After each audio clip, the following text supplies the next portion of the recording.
Some of them don't pass the physical there. Some of them fail some kind of, screening, psychological screening.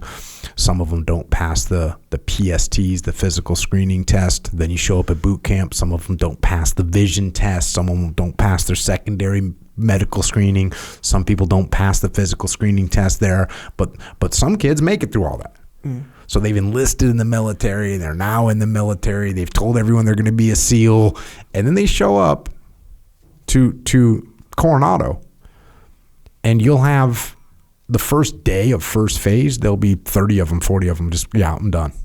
It's like crazy to think that way. Yeah. These are people that like have been told over and over again, like, this is gonna be really hard, and they're like, oh, I know. Yeah. I'm ready. Yeah. I'm crushing the PST.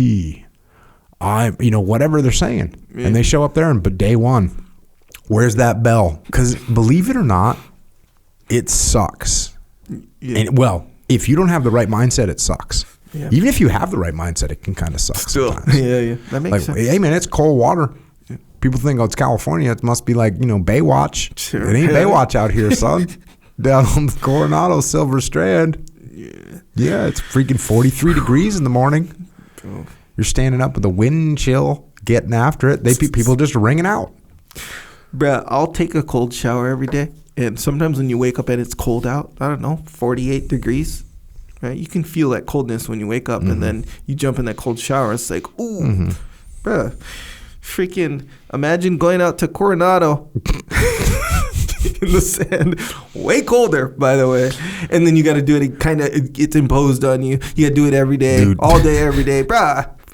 The instructors know too. The instructors know the little tiniest things that are going to bother people. Yeah. They know it like your brother. If you want to know your brother, you kind of know what to do. Yeah. Yes, sir.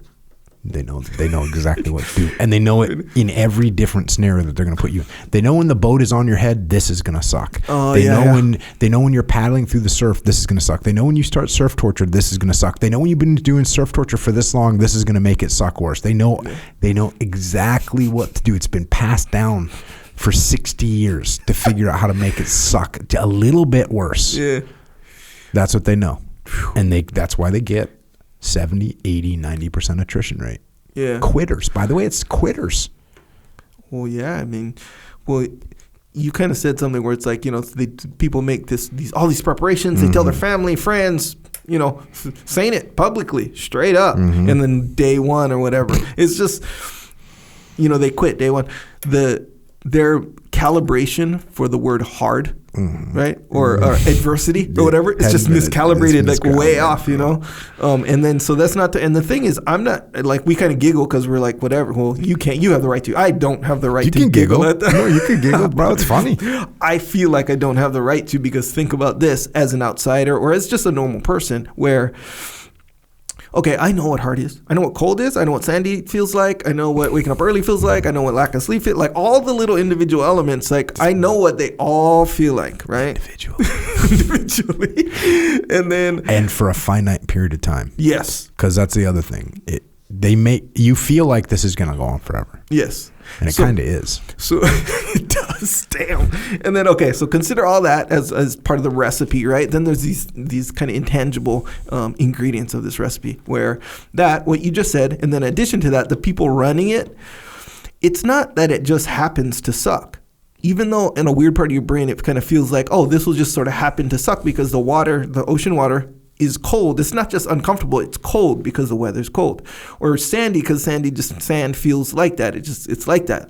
No, on top of it, you have a guy and it's engineered to suck even more. Mm-hmm. So it's not just like we're in a shitty situation. This is the adversity of nature, Nature has a vote, weather has a vote. It's not just that. It's engineered. It's like the algorithm. You're not just searching out freaking cool videos. Check this out. When you go through Hell Week, one of the moments of reprieve is when you go into the galley, right? Because you get to eat. What is reprieve? Like a moment of comfort. Yeah. Is when you go in to eat.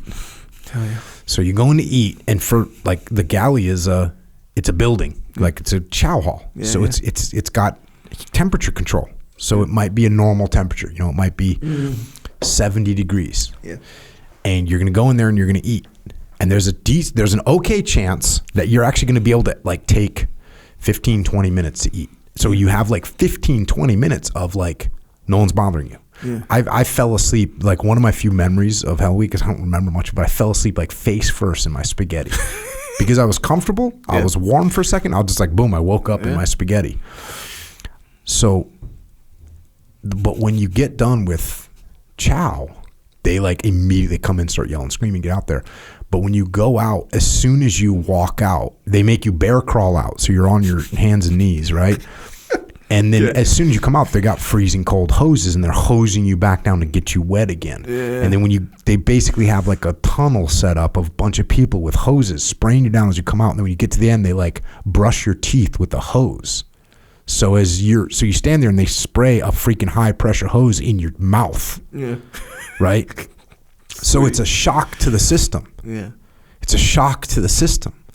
Yes. But here's what's funny. The instructors, they're outside and they sit outside with hoses and spray the windows to let you know that they're waiting. So like, you know, right. They don't even let you psychologically rest. They're like, this is what's coming. Impending doom. So that's the kind of psychological warfare that's getting played on these people. Yeah, going through this training. Yeah, mental preparation, bro, it doesn't account for that kind of stuff. And bro, that's probably one of 1,000 things that these guys do. 1,000 things. So my friend, obviously he's gonna remain nameless, but we know. And he happened to be an instructor, and he had put it this way, he had the temperament early on, high school days, where he would do that kind of stuff. You know how you used to.